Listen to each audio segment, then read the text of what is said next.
Now, Apple has issued an urgent software update for many of its phones, tablets, and computers, and that's because of security flaws that could allow attackers to take complete control of the devices. The vulnerability would allow intruders to impersonate the device's owner and subsequently run any software in their name. Well, I'm joined now by our cyber reporter, Joe Tidy. Joe, that sounds a bit scary to me, but help us understand, what exactly does this data breach involve? Yes, so this is a vulnerability that's been discovered by an anonymous researcher somewhere in the world. I hope that they have been rewarded handsomely by Apple.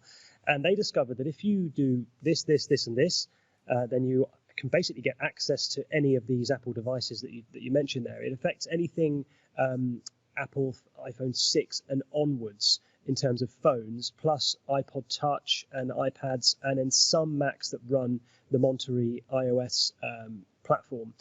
So the reason why it's so serious is twofold. That firstly, because of how powerful that type of vulnerability is. So this is a dream, for example, for someone who wanted to use a device as a surveillance tool. And there are obviously companies and organizations out there that do that. But also it's serious because Apple says there may be evidence that it has been exploited in the wild by a hacker. We don't know who, and we don't know to what extent that is. But it wouldn't have been, it's not a mass hack against lots and lots of people, against the general public. This would have been a targeted attack, and we might find out more in the next few months, but at the moment Apple isn't saying very much.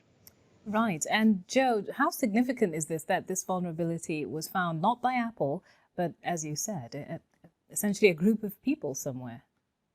Yeah, so this would have been discovered by a white hat hacker, as we say, an ethical hacker, one of the good guys and girls out there who are searching for ways into devices, and then they will report them to big companies like Apple and Microsoft and all big tech firms out there, and then they get what's called a bug bounty. So the company will pay them money and say thank you for alerting them to the security risk. It's not that unusual for a big company like Apple to get vulnerabilities in this way. They obviously will have their own security teams, but they do accept many vulnerability statements by people out there. I looked at the list, for example, today of security alerts and security updates that Apple has issued in the last year or so, and almost all of them have come from external researchers and groups and individuals. And it has to be said that this particular vulnerability, although very serious, it isn't completely unprecedented. These kind of software updates are issued as security patches every now and then. In fact, in March, there was one almost identical to this,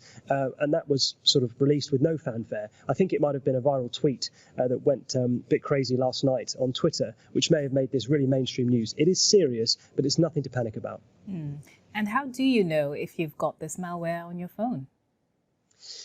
You don't. I think part of the reason why this is so serious is because it would be an attack used by a very highly skilled team of hackers and attackers, the types of companies who specialize in this kind of attack against the likes of a politician or a celebrity or a journalist or a high profile human rights campaigner.